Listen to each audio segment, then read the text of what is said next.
ನಮಸ್ಕಾರ ವೀಕ್ಷಕರೇ, ಶುಭೋದಯ. ತಮ್ಮೆಲ್ಲರಿಗೂ ನಿಮ್ಮ ನೆಚ್ಚಿನ ಅಚ್ಚುಮೆಚ್ಚಿನ ಕೆಪಿ ನಂಜುಂಡಿರವರ ಲಕ್ಷ್ಮಿ ಗೋಲ್ಡ್ಸ್ ಪ್ಯಾಲೇಸ್ ಅರ್ಪಿಸುವ ಬೃಹತ್ ಬ್ರಹ್ಮಾಂಡ ಕಾರ್ಯಕ್ರಮಕ್ಕೆ ಪ್ರೀತಿಯ ಅತ್ಯಾತ್ಮೀಯ ಸ್ವಾಗತ ಅಂತ ಇದ್ದೀನಿ. ನಾನು ನಿಮ್ಮ ದಿವ್ಯಾಲು. ನಕ್ಷತ್ರಗಳಿಗೆ ಚಂದ್ರಭೂಷಣ, ಪತ್ನಿಗೆ ಪತಿಯೇ ಭೂಷಣ, ಅರಸು ಭೂಷಣ, ಹಾಗೆ ಸರ್ವರಿಗೂ ಜ್ಞಾನವೇ ಭೂಷಣ ಅಂತ ಹೇಳ್ತಾ ನಾವು ಕೂಡ ಧಾರ್ಮಿಕ ಜ್ಞಾನವನ್ನ ಪಡೀಲಿಕ್ಕೆ ಯಾರನ್ನ ಸ್ವಾಗತಿಸಬೇಕು ನಿಮ್ಮೆಲ್ಲರಿಗೂ ತಿಳಿದೇ ಇದೆ. ಶ್ರೀಯುತರು ಶ್ರೀ ಸಂಪೂರ್ಣ ಸನಾತನ ಧರ್ಮ ಸಂರಕ್ಷಣಾ ಸಮಿತಿಯ ಸಂಸ್ಥಾಪಕರು ಹಾಗೂ ಶ್ರೀ ಸಂಪೂರ್ಣ ವರಮಹಾಲಕ್ಷ್ಮಿ ಮಹಾಸಂಸ್ಥಾನದ ವ್ಯವಸ್ಥಾಪಕ ನಿರ್ದೇಶಕರು, ನಮ್ಮೆಲ್ಲರ ನಲ್ಮೆಯ ಗುರುಗಳು ಶ್ರೀ ನರೇಂದ್ರ ಬಾಬು ಶರ್ಮಾ ಗುರೂಜಿಯವರು. ಗುರುಜಿ ನಮಸ್ಕಾರ. ಬೃಹತ್ ಬ್ರಹ್ಮಾಂಡ ಕಾರ್ಯಕ್ರಮಕ್ಕೆ ಪ್ರೀತಿಯ ಸ್ವಾಗತ ಗುರುಜಿ. ನಮಸ್ಕಾರ ಗುರುಜಿ. ಸೋಮವಾರದ ಈ ಶುಭ ದಿನ ಯಾವೆಲ್ಲ ವಿಶೇಷ ಮಾಹಿತಿಯನ್ನ ಹೊತ್ತು ನೀವು ಬಂದಿದ್ದೀರಾ? ನೀವು ಹೇಳ್ತಿದ್ರಿ ಶುಕ್ರವಾರನೇ ಏನೆಲ್ಲ ನಾವು ಸಾಮಗ್ರಿಗಳನ್ನ ಸಂಗ್ರಹಿಸಿ ಇಡಬೇಕು ಚಾಮುಂಡೇಶ್ವರಿಯ ವ್ರತವನ್ನ ಮಾಡ್ಲಿಕ್ಕೆ ಅಂತ. ಮಹತ್ಕತೆಯ ಪ್ರಾರಂಭಿಸೋಣ್ವೆ? ಬಹಳ ಸಂತೋಷ.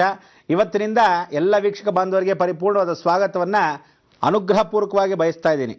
ಈ ಒಂದು ಅನುಗ್ರಹ ದೈವಾನುಗ್ರಹ, ಅದಕ್ಕೆ ದೈವಾನುಗ್ರಹ ಭಕ್ತಪ್ರಿಯರೇ ಅಂತ ಕರೀತಕ್ಕಂಥ ಈ ಸುದಿನದಲ್ಲಿ ನಮ್ಮ ಬ್ರಹ್ಮಾಂಡ ಲೋಕಕ್ಕೆ ತಮ್ಮೆಲ್ಲರಿಗೂ ಆದರದ ಸ್ವಾಗತ, ಸುಸ್ವಾಗತ.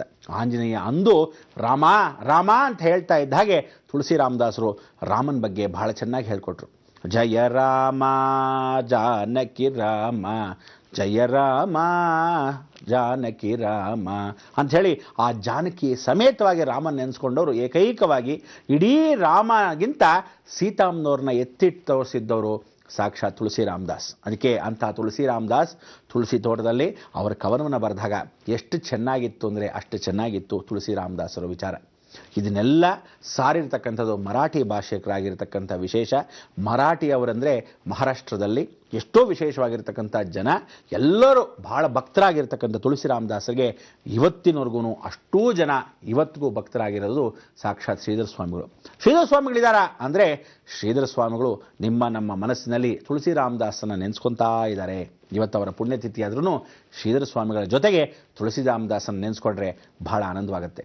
ಯಾಕೆಂದರೆ ಪ್ರತಿಯೊಬ್ಬ ಮನುಷ್ಯನಿಗೂ ಇವತ್ತಿನ ದಿವಸ ನಾವೇನಂತ ಹೇಳಿದ್ವಿ, ಈ ಆಷಾಢ ಮಾಸ ಅಂತ ಹೇಳ್ತೀವಲ್ಲ, ಆಷಾಢ ಮಾಸದಲ್ಲಿ ಸುಬ್ರಹ್ಮಣ್ಯ ನೆನೆಸ್ಕೊಳ್ಳಿ ಅಂತ ಹೇಳ್ತೀವಿ. ಸುಬ್ರಹ್ಮಣ್ಯನಿಗೆ ಏನು ಹೇಳಿದೆ? ನಿಮ್ಮ ಕಷ್ಟವನ್ನು, ನಿಮ್ಮ ಹೊರೆಯನ್ನು ನೀವೇ ಹೊತ್ಕೊಳ್ಳಿ ಹಿಂದೆ. ಹೇಗೆ ಹೊತ್ಕೊಳ್ಳಿ ಹಿಂದೆ? ಆ ಹೊರೆಯನ್ನು ಹೊತ್ತವನು ಭಗವಂತ, ನೀವು ಅವನು ಹೊತ್ಕೊಂಡಾಗ ಅವನು ನಿಮ್ಮ ಹೊರೆಯನ್ನು ಅವನು ಹೊತ್ಕೊತಾನೆ ಅಂತ. ಹೌದಾ? ನಿಜಾನ? ಹೇಗೆ ಅಂತಾಗ ಆ ಕಾವಡಿಗಳನ್ನು ಎತ್ತಿ ಅಂತ ಕಾವಡಿ ದರ್ಶನ ಕೂಡ ಮಾಡಿಸ್ಕೊಟ್ಟೆ. ಸಂತೋಷ ಆಯ್ತು ಎಲ್ರಿಗೂ.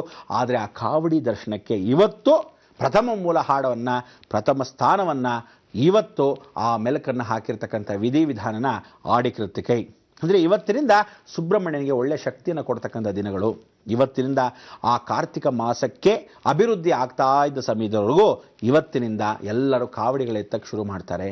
ಈ ಕಾವಡಿ ಅಂದರೆ ಜೀವನದ ತೀರಿಸ್ಕೊಳ್ಳೋದು, ಋಣವನ್ನು ತೀರಿಸ್ಕೊಳ್ಳೋದು. ನಾವು ಆ ಹೊರೆಯನ್ನು ಅವನು ಹೊತ್ಕೊಂಡ್ರೆ ಅವನು ನಮ್ಮ ಹೊರೆಯನ್ನು ಹೊತ್ಕೊತಾನೆ. ಅದಕ್ಕೆ ಪುಣ್ಯತಿಥಿ ಎಂದು ಹೊರೆಯನ್ನು ಹೊತ್ತಿರ್ತಕ್ಕಂಥ ಗುರುಗಳನ್ನು ನೆನೆಸ್ಕೋಬೇಕಾದ ಎರಡು ಸಾಕ್ಷಿ. ದೈವ ತತ್ವದಲ್ಲಿ ಸುಬ್ರಹ್ಮಣ್ಯನ, ಈ ಗುರುತತ್ವ ಅನುಗ್ರಹವನ್ನು ಕೊಡ್ತಕ್ಕಂಥ ತುಳಸಿ ರಾಮದಾಸರನ್ನು.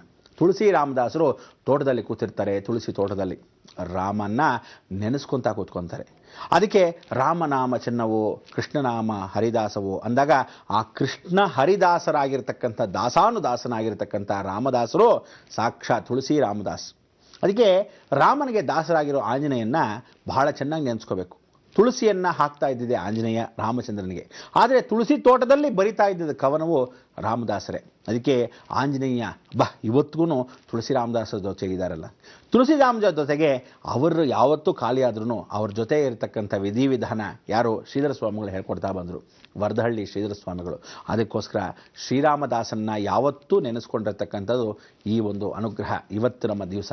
ಅದಕ್ಕೆ ನೀವು ಮೂರೂ ಭಕ್ತರಾಗಿರ್ತಕ್ಕಂಥ ಆಂಜನೇಯ, ರಾಮದಾಸ ಮತ್ತು ಶ್ರೀರಾಮದಾಸನಾಗಿರ್ತಕ್ಕಂಥ ತುಳಸಿ ರಾಮದಾಸರ ಶಿಷ್ಯರಾಗಿರೋರು ಸಾಕ್ಷಾತ್ ಶ್ರೀಧರ ಸ್ವಾಮಿಗಳು.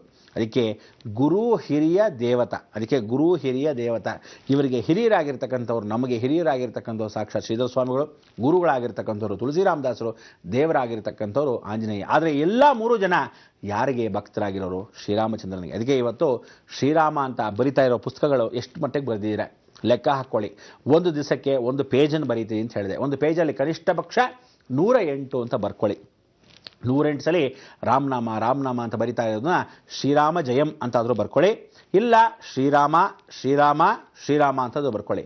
ಶ್ರೀರಾಮ ಅಂತ ಬರೆದ್ರೆ ಬಹಳ ಉಪಯುಕ್ತ. ಏನಕ್ಕೆಂದರೆ ಎಷ್ಟು ಉಪಯುಕ್ತ ಅಂದರೆ ಶಕ್ತಿ ಸಮೇತ ಹರಿಹರ ನಾಮಸ್ಮರಣೆ ಅಂತ ಮೊದಲಿಂದ ಹೇಳಿದ್ದೀನಿ. ಅಂಥ ಒಂದು ಉಪಯುಕ್ತವಾದ ಕೆಲಸವನ್ನು ಮಾಡಿಕೊಂಡ್ರೆ ಶ್ರೀರಾಮ ಜಯಂ ಅಂದರೆ ರಾಮಚಂದ್ರ ನೆನೆಸ್ಕೊಂಡು ಹಾಗೆ. ಅದಕ್ಕೆ ರಾಮಚಂದ್ರನ ವಿಷ್ಣು ಸ್ವರೂಪದಲ್ಲಿ ಶ್ರೀರಾಮ ಅಂತ ಬರೆದುಬಿಟ್ರೆ ಬಹಳ ಮುಖ್ಯ. ಎಲ್ಲರೂ ಮಕ್ಕಳ ಕೈಯಲ್ಲಿ ಬರೆಸೋದಾಗಲಿ, ಎಲ್ಲರೂ ಮನೆಯಲ್ಲಿ ಕೂತಿರ್ತಕ್ಕಂಥವ್ರು ಪ್ರತಿಯೊಬ್ಬರು ಒಂದು ಪೇಜನ್ನು ಒಂದು ದಿನಕ್ಕೆ ಬರೆಯೋದಾಗಲಿ, ಬೆಳಗ್ಗೆ ಆದರೂ ಸರಿ, ಮಧ್ಯಾಹ್ನವಾದರೂ ಸರಿ, ಸಾಯಂಕಾಲವಾದರೂ ಸರಿ, ಬರಿಬೇಕಾದ್ರೆ ಸ್ಮರಣೆಯನ್ನು ಮಾಡ್ಕೊಳ್ಳಿ. ನಿಮ್ಮ ಕಷ್ಟಗಳನ್ನು ಆ ಭಗವಂತನಲ್ಲಿ ಹೇಳ್ಕೊಳ್ಳಿ, ಯಾಚನೆಯನ್ನು ಮಾಡಿ. ಅದಕ್ಕೆ ಕಾಲವಾದರೂ ನಂತರ ಕಾಲಾಯ ತಸ್ಮೈ ನಮಃ ಅಂತ ಯಾಕೆ ಬಂತು ಅಂದರೆ, ತಸ್ಮೈ ನಮಃ ಅನ್ನೋದು ಯಾವತ್ತೂ ಇವತ್ತಿಗೂ ನಾನಿದ್ದೇನೆ, ನನ್ನಲ್ಲಿ ನೀನಿದ್ದೀಯಾ ಅಂದರೆ ನಾನು ನಮಸ್ಕಾರ ಮಾಡೋದು ನಿನ್ನಲ್ಲಿರ್ತಕ್ಕಂಥ ಭಗವಂತನಿಗೆ ಹೊರತು ಯಾವ ಕಾಲಕ್ಕೂ ಆ ಭಗವಂತ ಎಲ್ಲಿದೆ ಅಂತ ಹುಡುಕೋದಲ್ಲ. ಅದಕ್ಕೆ ಯದ್ಭಾವಂ ತದ್ಭವತಿ. ಅದಕ್ಕೆ ತಸ್ಮೈ ನಮಃ ಶಿವಾಯ. ಆ ನಮಃ ಶಿವಾಯ ಅಂದರೆ ಶಿವಂ ಅಂದರೆ ಸತ್ಯ ಅನ್ನೋದು. ಆ ಸತ್ಯವಾಗಿರ್ತಕ್ಕಂಥ ಈ ಘಟನೆಗೆ ನಾವು ತಸ್ಮೈ ನಮಃ ಶಿವಾಯ.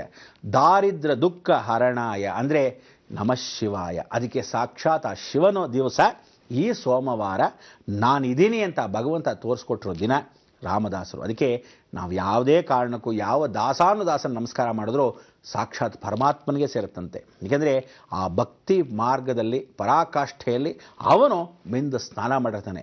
ಆ ಭಕ್ತನ ನಾವು ನೆನೆಸ್ಕೊಂಡ್ರೆ ಅವನ್ನೇ ಸ್ವತಃ ನೆನೆಸ್ಕೊಂಡಾಗ. ಅದಕ್ಕೆ ಇವತ್ತು ನಾನು ಎಷ್ಟು ಜನಕ್ಕೆ ಹೇಳ್ತೀನಿ, ಆಂಜನೇಯ ನೆನೆಸ್ಕೊಳ್ಳಿ ರಾಮನ ನೆನೆಸ್ಕೊಂಡ ಹಾಗೆ, ರಾಮದಾಸರು ನೆನೆಸ್ಕೊಳ್ಳಿ ಆಂಜನೇಯ ನೆನೆಸ್ಕೊಂಡಾಗೆ, ಶ್ರೀಧರ ಸ್ವಾಮಿ ನೆನೆಸ್ಕೊಳ್ಳಿ ರಾಮದಾಸರು ನೆನೆಸ್ಕೊಂಡಾಗೆ. ಹಾಗೆ ಪ್ರತಿಯೊಬ್ಬರು ಕಾರ್ಯಕ್ರಮನ ನೆನೆಸ್ಕೊತಾ ಕೂತ್ಕೊಳ್ಳಿ, ಎಲ್ಲರೂ ಆ ಭಗವಂತ ನೆನೆಸ್ಕೊಂಡ ಹಾಗೆ ಅಂತ ಹೇಳ್ತಾ ನಾವು ಈ ಕಾರ್ಯಕ್ರಮದ ಮುಂದುವರಿಸ್ತೀವಿ. ಆ ವಿಚಾರಗಳು ಏನು ಅಂತ ಮಾತಾಡೋಣ, ಕಾಯ್ತಾ ಇರಿ.